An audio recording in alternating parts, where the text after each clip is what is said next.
अस्सलामुअलैकुम। आज की इस वीडियो में हम ये देखने जा रहे हैं कि अगर वर्चुअल यूनिवर्सिटी में आपको बहुत अच्छा सीजीपीए मेंटेन करना है तो उसके लिए ऐसे कौन कौन से स्टेप्स हैं जिन्हें फॉलो करना होगा और किन चीज़ों को बिल्कुल भी आपको इग्नोर नहीं करना। स्टार्ट करते हैं। सबसे पहले एक बात याद रखिएगा कि वर्चुअल यूनिवर्सिटी में अगर आपको बहुत अच्छे से अपना रिज़ल्ट मेंटेन करना है तो उसके लिए 4 चीज़ें सबसे ज़्यादा इम्पोर्टेंट हैं। नंबर 1 असाइनमेंट्स, उसके बाद क्विज़ेस, मिड टर्म और फिर फाइनल टर्म। ये बात याद रखें कि असाइनमेंट्स या क्विज़ेस को आप मिस बिल्कुल भी नहीं कर सकते, क्योंकि इन दोनों चीज़ों की जो परसेंटेज है वो फाइनल टर्म के रिज़ल्ट में ऐड की जाती है। आपके असाइनमेंट्स जितनी भी आएंगी और जितने भी क्विज़ेस आएंगे सबको आपको बहुत अच्छे तरीके से अटेम्प्ट करना है। इनको अटेम्प्ट करने का क्या तरीका है, इनकी तैयारी किस तरह से की जाती है, वन बाय वन मैं हर एक ऑप्शन को नेक्स्ट एक्सप्लोर करूँगी और आपको समझाऊंगी कि आपको किस तरह से इन चीज़ों की प्रिपरेशन करनी है।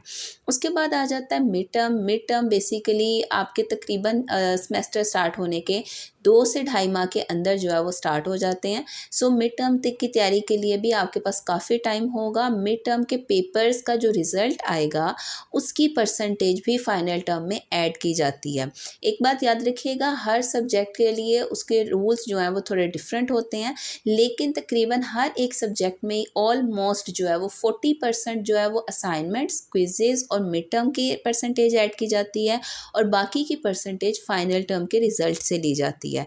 इस चीज़ से आपको अच्छी तरह से आइडिया हो गया होगा कि असाइनमेंट्स, क्विजेज और मिड टर्म किस हद तक इम्पोर्टेंट हैं। सिर्फ फाइनल टर्म के पेपर्स दे देने से आप अच्छा रिजल्ट कभी भी नहीं ले सकते और बाज़ केसेस में तो ऐसा होता है कि अगर आपका मिड टर्म का रिजल्ट अच्छा नहीं आया या आपने असाइनमेंट्स और क्विज़ेस को मिस किया है तो फाइनल टर्म में आपको फेल कर दिया जाता है। इस बात को याद रखें कि आपने फर्स्ट 3 स्टेप्स पे बहुत अच्छे से फोकस करना है और बिल्कुल भी इन्हें इग्नोर नहीं करना। अब चलते हैं असाइनमेंट्स की तरफ। तो असाइनमेंट्स में जो सबसे बड़ा इशू आता है वो प्लेजरिज्म का आता है, यानी कि चीटिंग। नकल करके अपनी असाइनमेंट्स कभी भी आपको सबमिट नहीं करनी। एक बात याद रखें कि जितने भी यूट्यूब के ऊपर सॉल्यूशंस अपलोड किए जाते हैं या गूगल के ऊपर जितनी भी सॉल्यूशन फाइल्स प्रोवाइड की जाती हैं वो सब के सब जो सॉल्यूशंस हैं वो एक तरह से ऑनलाइन अवेलेबल है। इसका मतलब ये है कि अगर आप वहाँ से देख के लिख सकते हैं तो आपके टीचर्स जो आपके असाइनमेंट्स को चेक करेंगे वो भी वहाँ से देख के पता लगा सकते हैं कि आपने कहाँ से नकल करके लिखा है। ठीक है। और एक बात याद रखिएगा कि जिस टाइम पे आपको 0 मार्क्स दिए जाएंगे तो साथ वो लिंक भी प्रोवाइड किया जाएगा जिस लिंक से आपने चीटिंग की होगी। इस वजह से बराए मेहरबानी किसी से भी नकल करने की ज़रूरत नहीं। बिल्कुल आप एक तरह से कह सकते हैं इंस्पिरेशन ले सकते हैं। आप क्वेश्चन समझने के लिए यूट्यूब की वीडियोस देख सकते हैं, दूसरों के सॉल्यूशंस देख सकते हैं और फिर खुद से अपना जो है वो आंसर लिखें, अपना जो सॉल्यूशन है वो खुद से बनाएं।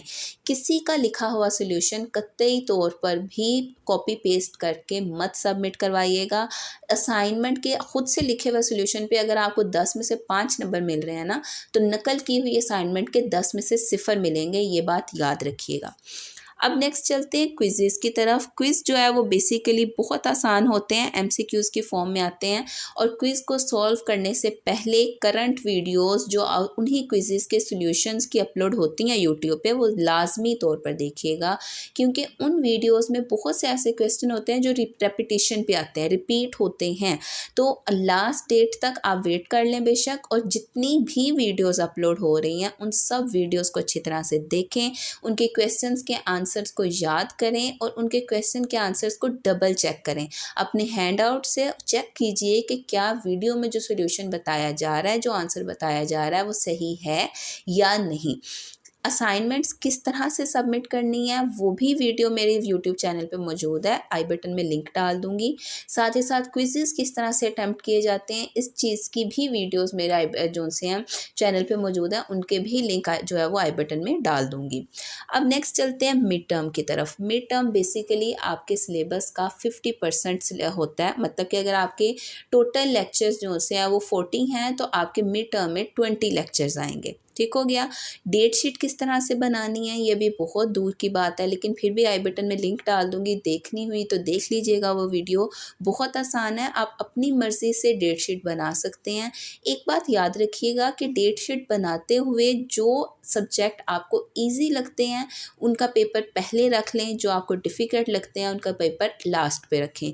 इसकी रीज़न ये है कि जब आपके पास कुछ दिन होंगे, लाइक 1 हफ़्ता होगा, तो उसमें जो स्टूडेंट्स पहले उस सब्जेक्ट के पेपर्स दे चुके होंगे, उन करंट पेपर्स को देख के आप ये आइडिया कर सकते हैं कि किस तरह का पेपर आ रहा है, पेपर पैटर्न क्या है, सब्जेक्टिव कहाँ से आ रही है, ऑब्जेक्टिव कहाँ से आ रही है। बाज़ पेपर्स में तो ऐसा होता है कि सिर्फ़ और सिर्फ एमसीक्यूज़ आते हैं। पेपर पैटर्न पहले से ही अनाउंसमेंट में जो है वो क्लियर कर दिया जाएगा कि क्या आपको सिर्फ ऑब्जेक्टिव आएगी या सब्जेक्टिव भी आएगी। तो ये बात याद रखिएगा, जब भी आप मिड टर्म की डेट शीट बनाएं, जो सब्जेक्ट्स आपको ईजी लगते हैं उनके पेपर्स पहले रखें, जो आपको डिफ़िकल्ट लगते हैं उनके पेपर्स बाद में रखें, ताकि आपके पास करंट पेपर्स का बहुत सा मटेरियल इकट्ठा हो जाए, ताकि आप अच्छी तरह से जो अपना पेपर है उसको अटेम्प्ट कर सकें। लास्ट स्टेप आपके पास आ जाएगा फाइनल टर्म का। फाइनल टर्म बेसिकली आपके सेमेस्टर के एंड पे होगा, जिसमें असाइनमेंट्स, क्विज़ेस और साथ ही साथ मिड टर्म की परसेंटेज भी ऐड की जाएगी। फाइनल टर्म में ऑब्जेक्टिव भी होती है और सब्जेक्टिव भी। कुछ सब्जेक्ट्स ऐसे हैं जिसकी सिर्फ ऑब्जेक्टिव आती है, लाइक इस दफ़ा ENG 101 मतलब कि इंग्लिश का जो 101 का सब्जेक्ट था उसमें सिर्फ ऑब्जेक्टिव थी। कुछ सब्जेक्ट्स ऐसे होते हैं जिनमें ऑब्जेक्टिव और सब्जेक्टिव दोनों आते हैं। इस चीज़ को पहले से अनाउंसमेंट्स में क्लियर किया जाता है कि आपका कितना परसेंट जो है वो ऑब्जेक्टिव ऐड किया जाएगा और कितना परसेंट सब्जेक्टिव ऐड किया जाएगा। अच्छी तरह से दोनों चीज़ों को क्लियर करके आप बहुत अच्छी CGPA ले सकते हैं। वीडियो कुछ लंबी हो रही है, बाज़ स्टूडेंट्स लंबी वीडियोस देखना पसंद नहीं करते, इस चीज़ को यहीं पे क्लोज करेंगे और नेक्स्ट वीडियो में मैं आपको क्लियर करूँगी कि किस तरह से आपको अपने लेक्चर्स को कवर करना है, क्योंकि एक सब्जेक्ट का एक लेक्चर तकरीबन 1 घंटे का है, तो इतना ज़्यादा टाइम किसी के पास भी नहीं होता और अक्सर स्टूडेंट्स बोर हो जाते हैं वो लेक्चर्स देखते हुए। तो आपको ये क्लियर करूँगी कि कहाँ से आपको उन लेक्चर्स को क्लियर करना है, किस तरह से तैयारी करनी है, ताकि आप अच्छे से अपना रिज़ल्ट मेंटेन कर सकें। Thank you so much for watching this video. अल्लाह हाफिज़।